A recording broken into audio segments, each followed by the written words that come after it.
Assalamualaikum warahmatullahi wabarakatuh. Alhamdulillah, alhamdulillahi rabbil alamin. Wassalatu wassalamu ala ashrafil anbiya'i wal mursalin wa ala alihi wa ashabihi ajma'in.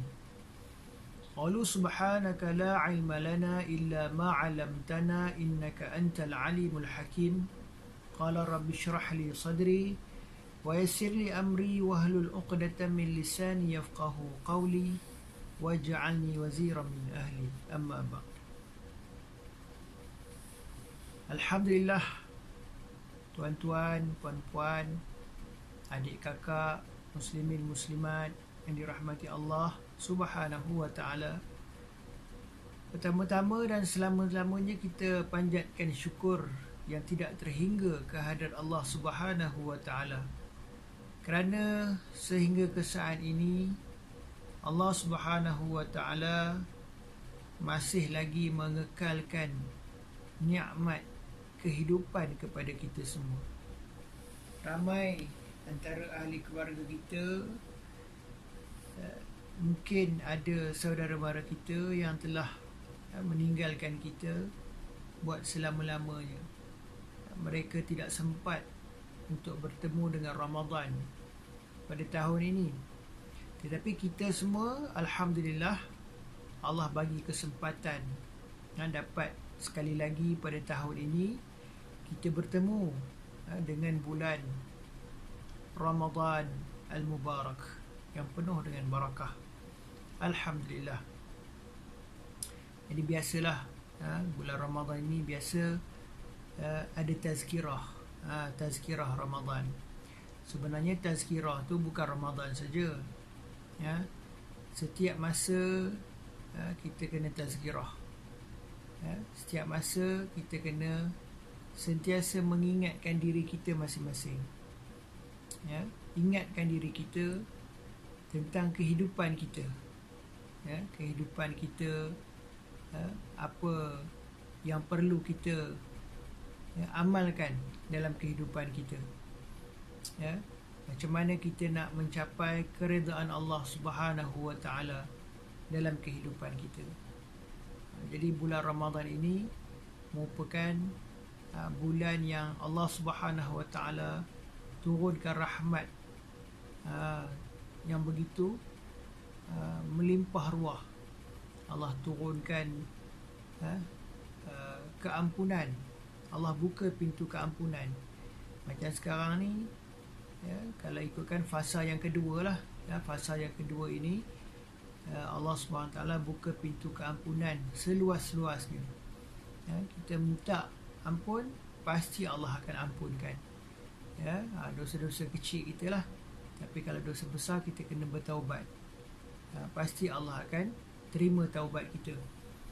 Jadi sama-samalah kita cuba perbaiki diri kita daripada tidak baik kepada baik, dan daripada baik kita jadi yang lebih baik. Upgrade kita punya amalan. Jadi sebagai pengisian untuk tazkirah saya sendiri, mungkin ustaz ataupun cikgu-cikgu lain, ramai yang dah bagi tazkirah dan peringatan. Jadi sama-samalah kita ambil iktibar, kita ambil pengajaran daripada tazkirah yang disampaikan oleh cikgu-cikgu kita, para pensyarah kita yang lain. Jadi ustaz nak bacakan hadis, hadis berkaitan dengan Ramadan. Bismillahirrahmanirrahim.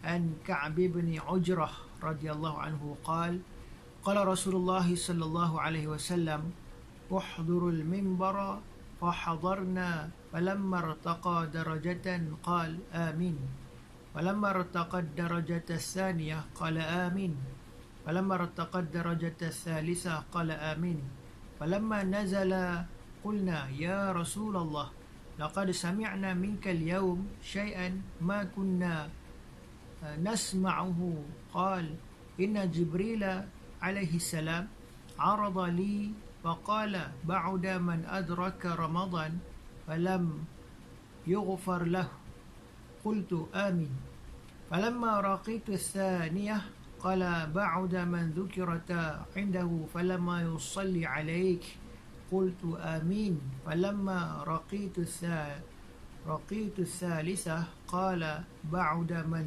أدرك أبواه الكبر عنده أو إحداهما فلم يدخلاه الجنة قلت آمين أو كما قال النبي صلى الله عليه وسلم رواه الحاكم وقال صحيح الإسناد.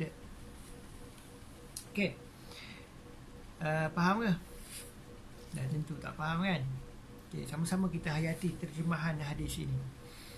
Daripada Ka'ab bin Ujrah radhiyallahu anhu, seorang sahabat nama Ka'ab bin Ujrah. Beliau berkata bahawa Rasulullah sallallahu alaihi wasallam telah bersabda, hadirlah ke mimbar. Ini dalam bulan Ramadan. Maka kami pun telah hadir apabila baginda sallallahu alaihi wasallam naik satu anak tangga mimbar, maka baginda berkata amin. Kemudian apabila baginda naik tangga yang kedua, baginda berkata amin, dan apabila naik tangga yang ketiga, baginda berkata amin. Apabila baginda turun, kami telah bertanya, ya Rasulullah, hari ini sesungguhnya kami telah mendengar daripada Tuhan sesuatu yang belum pernah kami dengar.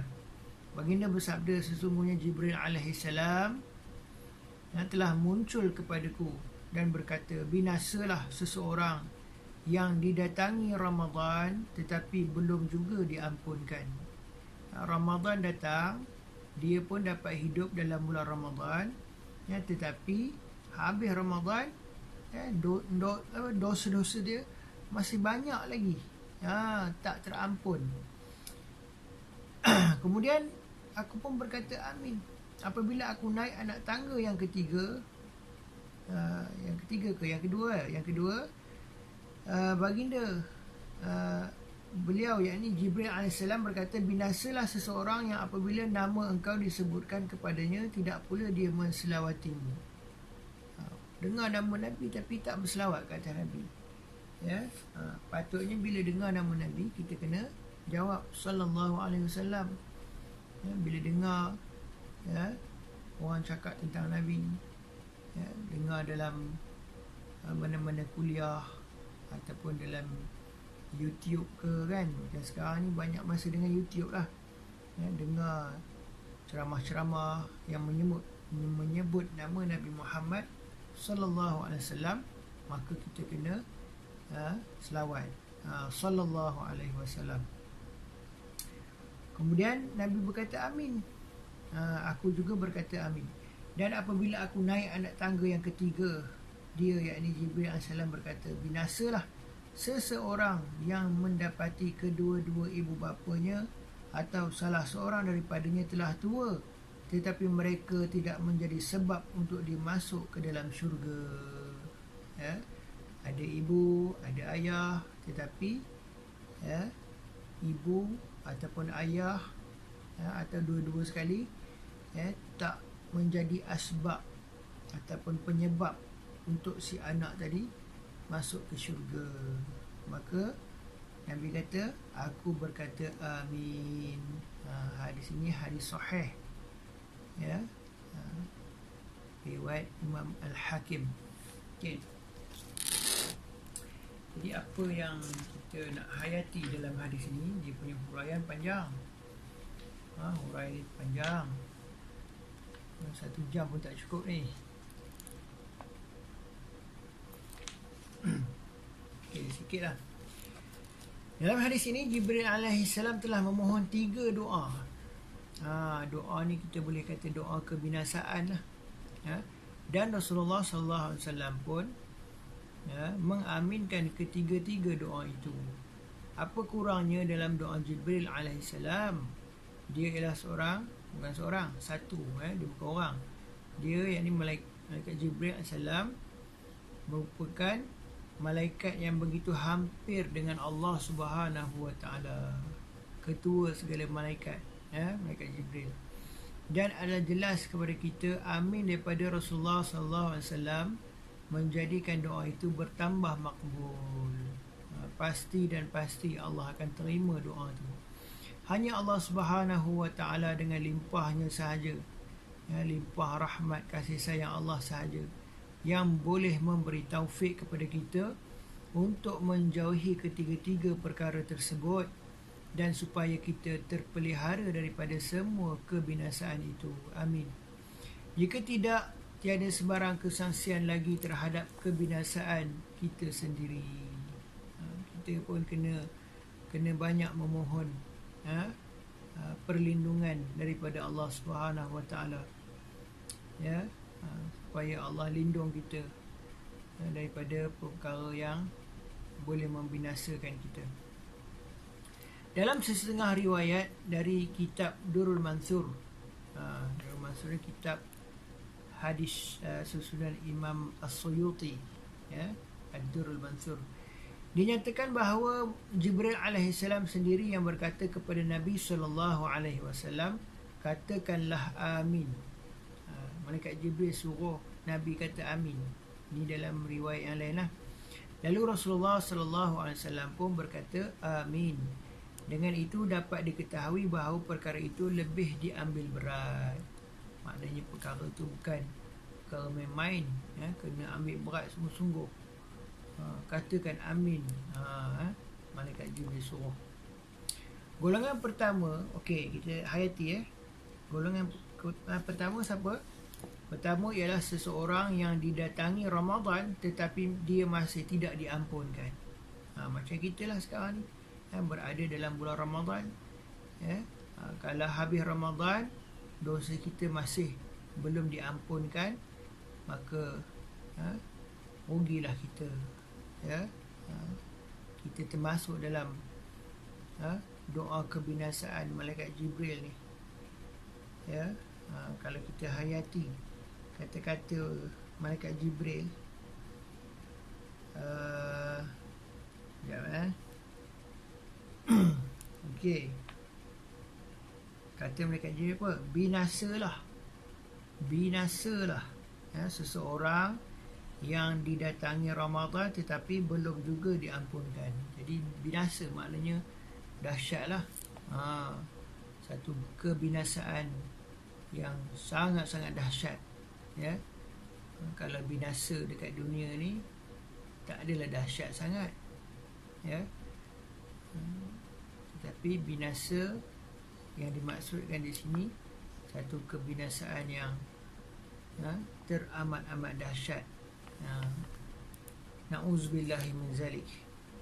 Sepatutnya datangnya Ramadan, dosa kita diampunkan, kerana bulan Ramadan ini bulan yang Allah Subhanahu Wa Taala janjikan keampunan. Allah sediakan pahala yang begitu banyak. Cuba kita hayati Lailatul Qadar, bagaimana Allah Subhanahu Wa Taala janji untuk mengurniakan ganjaran pahala yang lebih baik daripada 1000 bulan. Satu malam tu kita buat amal ibadat yang kita kerjakan pada malam Qadar lebih baik daripada 1000 bulan. Kalau 1000 bulan, kalau 1000 bulan malam Qadar tu sama dengan 1000 bulan, maknanya kita darab lah. Darab dengan 1000 bulan punya amalan. Tetapi Quran kata bukan bersamaan dengan 1000 bulan, lebih baik. Lailatul Qadri khairum min alfi syahr. Khairum tu maksudnya lebih baik. Maknanya bukan 1000 bulan, lebih lagi daripada 1000 bulan. Contoh paling mudah, kita solat 2 rakaat. Tak kira lah solat apa pun 2 rakaat. Tetapi pahala yang Allah bagi bukan pahala 2 rakaat. Pahala yang Allah bagi 2 rakaat, 2 rakaat darab dengan 1000 bulan. 1000 bulan bersamaan dengan berapa hari?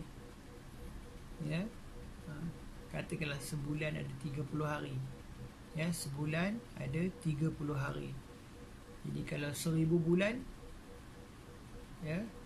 sebulan ada 30 hari. Kalau 1000 bulan, 1000 kali lah 30.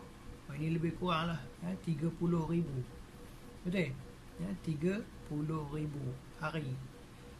Jadi 2 rakaat darab dengan 30,000. Jadi berapa? 30 kali 2 apa? 30 kali 2 600. 30 30 kali 2, so 600 ribu, betul? 600 ribu 600 ribu hari. Jadi pahala yang Allah bagi pada kita seolah-olah kita solat 600 ribu rakaat lah. 600 ribu rakaat. Tapi kita solat 2 rakaat je. Pahala yang Allah bagi tu macam kita solat 600 ribu rakaat. Subhanallah. Ustaz tak buat kira, tak pastilah betul ke tak betul kiraan tu. Tapi anggaran macam tu lah. Lebih baik lagi ganjaran daripada kita beribadat 1000 bulan. 1000 bulan bersama dengan 83 tahun, kan? 83 tahun 4 bulan kalau tak silap. Umur kita pun belum tentu lagi boleh sampai 83 tahun 4 bulan. Belum tentu lagi. Kalau rujuk dalam hadis, Nabi kata umur umat akhir zaman ni antara 60 ke 70 tahun. Baina sittin wa sab'in. Jadi sama-samalah kita hayati perkara ni supaya kita banyak memohon keampunan kepada Allah, khususnya dalam bulan Ramadan, dan lebih khusus lagi pada fasa yang kedua. Macam sekarang ni fasa yang kedua lah. Ramadan kita bahagikan kepada 3 fasa.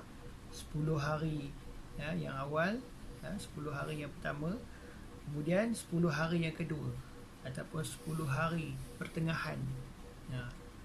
Sekarang ni Ustaz buat rakaman ni pada fasa yang kedua Ramadan, 10 hari yang kedua, dan fasa ketiga pada 10 akhir Ramadan, 10 hari yang ketiga, bahagian akhir. Jadi fasa yang pertama tu kata Nabi awaluhu rahmah. Fasa yang pertama ni Allah kurniakan rahmat, kasih sayang Allah begitu luas. Siapa mohon rahmat Allah, pasti Allah kurniakan rahmat Allah. Kemudian sekarang ni fasa yang kedua, Allah buka pintu keampunan. Wa awsatu maghfirah. Pertengahannya maghfirah, keampunan. Seluas-luasnya, siapa mohon keampunan pasti Allah ampunkan. Tapi siapa yang tak mohon keampunan, tak adalah Allah ampunkan. Tak minta, tak minta ampun, macam mana Allah nak ampun? Kena minta ampun. Allahumma gfirli, Allahumma gfirli, ya Allah ampunilah daku, wali-walidayya, dan ampunilah kedua ibu bapaku. Ataupun doa yang umum untuk seluruh muslimin muslimat, Allahumma gfir lil muslimin wal muslimat, ya Allah ampunilah dosa seluruh muslimin dan muslimat. Nabi ajar kita kalau dalam bulan Ramadan ni kita kena banyak doa apa? Doa mohon keampunan, dan doa mohon syurga, minta syurga dan minta perlindungan daripada api neraka. Sini doa dia, Allahumma inna nas'aluka ridhaka wal jannah wa na'udzubika min sakhatika wan nar. Itu doa dia, hafal. Kemudian kita doa keampunan, Allahumma innaka afuwun karim tuhibbul afwa fa'fu anna. Allahumma innaka, ya Allah sesungguhnya engkau afuwun karim, maha pemaaf, maha pengampun, lagi maha mulia. Tuhibbul afwa, engkau sangat suka memaafkan. Fa'fu anni, maka ampunilah daku. Boleh sambung lagi ya. wa an walidina, dan dosa kedua ibu bapa kami, ya. Wa an jami'il muslimina wal muslimat wal mu'minina wal mu'minat, dan dosa-dosa kaum muslimin muslimat, mukminin mukminat, al ahya'i minhum wal amwat, sama ada yang masih hidup ataupun yang sudah meninggal dunia, ya. Bi rahmatika ya arhamar rahimin, dengan rahmat-Mu ya Allah, wahai Tuhan yang maha pengasih daripada segala yang pengasih. Doa tu kena belajarlah, kena cuba hafal. Okey, itu baru masuk golongan yang pertama. Belum masuk golongan kedua. Yang kedua ni nanti kita sambunglah kot. Golongan pertama pun tak habis lagi. Ataupun Ustaz sentuh sikit-sikit lah. Golongan kedua ni siapa? Orang yang nama Nabi disebut di hadapannya, tetapi dia tidak berselawat ke atas Nabi, tak berselawat. Janganlah jadi macam tu. Dah lebih 20 minit ni. Tazkirah apa panjang tu. Okey. Panjang. Dia punya huraian, keterangan dia. Tapi ambil sikit lah. Maknanya golongan yang kedua ni orang yang cukup malas selawat ke atas Nabi. Kita jangan jadi orang macam ni. Kita kena banyak berselawat. Paling kurang kita kena selawat 200 hari, 200 hari pula, 200 kali selawat tiap-tiap hari. 100 lepas subuh, 100 lepas asar. Lepas subuh tak ada sembahyang sunat, lepas asar pun sama, tak ada sembahyang sunat. Jadi masa tu kita diperuntukkan untuk berselawat, untuk berzikir sebenarnya, berzikir subhanallah walhamdulillah wala ilaha illallah wallahu akbar, 100 kali. Lepas tu kita selawat 100 kali, Allahumma salli ala sayyidina Muhammad, 100 kali. Kemudian lagi 100 kita istighfar lah, astaghfirullahalazim 100 kali, cukup 300 pagi lepas subuh dan 300 petang lepas asar. Kemudian yang akhir sekali, golongan yang ketiga, seseorang yang kedua ibu bapanya ataupun salah seorang daripada mereka, ibu ataupun ayah, telah tua tetapi dia tidak berkhidmat kepada mereka sebaik mungkin, hantar rumah orang bertua, ataupun suruh orang gaji yang uruskan, upah nurse, ataupun upah orang lain lah, untuk menguruskan ibu bapa yang tua. Jangan begitu, kita kena kenang kembali saat susah payah ibu dan ayah kita membesarkan kita, masa kita baby dulu. Ingat masa baby, kita ingat balik, masa kita kecil, mak ayah kita begitu sayang dengan kita, kencing berak kita pun mereka basuh. Bila mereka dah tua, kita kena layan mereka macam baby juga. Kadang-kadang ada sesetengah orang diuji, ibu bapa yang terlalu tua, terlalu tua sehingga dia tak mampu nak menguruskan diri, kencing berak rata-rata. Jadi sebagai anak kita kena layani mereka sebaik mungkin. Macam mana mereka sayang kita masa kita baby dulu, kita kena sayang ibu dan ayah kita. Jangan kita marah-marah pada mereka. Jadi dengan khidmat kita itu, Allah Subhanahu Wa Taala akan kurniakan ganjaran yang begitu banyak, dan Allah sediakan syurga untuk kita. Jadi kita janganlah jadi golongan yang malaikat Jibril doakan kebinasaan, yang Nabi Muhammad SAW aminkan kebinasaan tersebut, iaitu golongan yang tidak berbakti, tidak berkhidmat kepada ibu bapa yang telah tua. Kata malaikat Jibril, binasalah seseorang yang mendapati kedua-dua ibu bapanya ataupun salah seorang daripadanya telah tua tetapi mereka tidak menjadi asbab untuk dia masuk ke dalam syurga. Sepatutnya ibu dan ayah kita menjadi asbab untuk kita masuk ke dalam syurga. Jadi Ustaz rasa cukup lah sekadar tu, dah dekat setengah jam. Jadi yang baik daripada Allah Subhanahu Wa Taala, segala kekurangan dan kedhaifan daripada diri Ustaz sendiri, kita sudahi majlis dengan membaca tasbih kafarah dan suratul As. Subhanallah wa bihamdih, subhanakallah wa bihamdika, asyhadu an la ilaha illa anta, astaghfiruka wa atubu ilaih. Bismillahirrahmanirrahim. Wal 'asri innal insana lafi khusr illa alladhina amanu wa 'amilus salihat wa tawasaw bil haqq wa tawasaw bis sabr. أقول قولي هذا وأستغفر الله العظيم لي ولكم.